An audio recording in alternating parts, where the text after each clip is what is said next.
Olá pessoal, bom dia, tudo bem? Tranquilo? Segunda-feira, aqui em Nova Lima, 17 graus, viu gente? 7 graus, tá? Fresquinho, gostoso, temperatura do jeito que eu gosto. Vamos falar da rodada de ontem que complementou a oitava do brasileiro, e tem aí o Internacional, que na Bacia das Almas, e por honra e glória do VAR, o famoso VAR, que está complicando tudo esse ano de 2020, o Internacional conseguiu um empate com um pênalti achado contra o Bahia. 2-2 lá em Porto Alegre, mas manteve a liderança com 17 pontos. O seu principal perseguidor é o São Paulo, que bateu o Fluminense por 3-1. O Fluminense que saiu na frente mais uma vez não soube segurar o placar.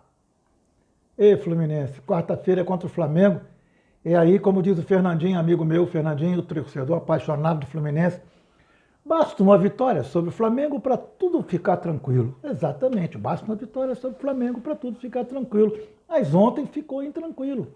O Daí, mais uma vez, errou nas alterações. O futebol do Fluminense não rendeu, não evoluiu, mesmo fazendo 1-0, o Fluminense conseguiu jogar 15, 20 minutos só e depois, apagão geral. E o terceiro colocado aí, deixa o Vasco para daqui a pouco. O Atlético Mineiro foi a Curitiba, venceu o Coritiba por 1-0, com gol de Sacha, e se manteve ali na briga. Ele tem um jogo a menos, tem 15 pontos, enfrenta o Santos na quarta-feira na Vila Belmiro e pode assumir a liderança num tropeço do Internacional. Internacional que também tem jogo duro na quarta-feira. O Internacional, ele sai, ele jogou duas em casa, agora sai o Internacional. Dá uma olhadinha aqui na tabela aqui, para ver onde que vai o Internacional na quarta-feira. Internacional, recebe o Ceará em casa. Então, mas o Ceará é daquele time ainda que encrespa quando sai de casa, gente. Ele não entrega jogo fácil em casa, fora de casa, não. Ele perdeu no sábado para o Santos, mas ele tem aí bagagem para chegar lá na Beira-Rio e fazer gracinha.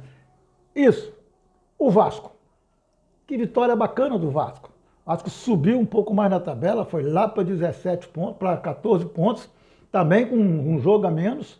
E o Vasco venceu o Atlético Paranaense, que por sinal, sem desmerecer a vitória do Vasco, em hipótese alguma a gente está desmerecendo a vitória do Vasco, mas o Atlético Paranaense faz uma campanha tão ruim,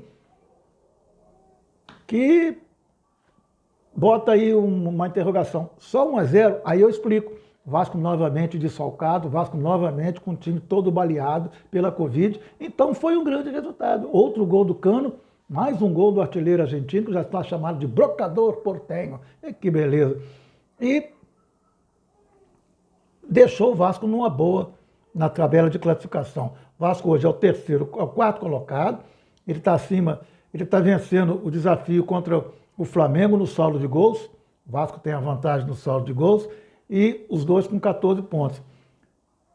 E a rodada foi bacana para os times do Rio, exceto o Fluminense que perdeu, o Botafogo empatou lá contra o Corinthians também em erro de arbitragem.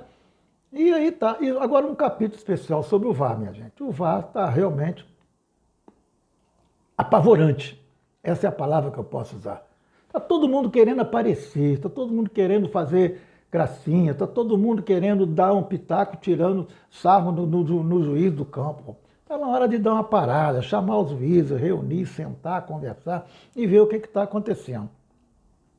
Na quarta-feira, a nona rodada, tem Atlético e Botafogo. Atlético Paranaense e Botafogo lá na Arena Furacão. Tem o Fortaleza recebendo o Sport, o Goiás recebendo o Curitiba. O São Paulo, outra vez em casa, dessa vez contra o Red Bull, e por falar em Red Bull, não emplaca o Bragantino, perdeu outra agora para o Palmeiras, e o Palmeiras também não engrena, né? O Palmeiras também não faz um jogo decente. O Luxemburgo está ali perdidinho com aquele monte de jogador que ele tem pela frente. Ainda na quarta-feira tem Fla-Flu, completando Santos e Atlético Mineiro na Vila Belmiro. Eu comento a rodada amanhã, ok? Um abraço para vocês, uma boa semana. E até amanhã.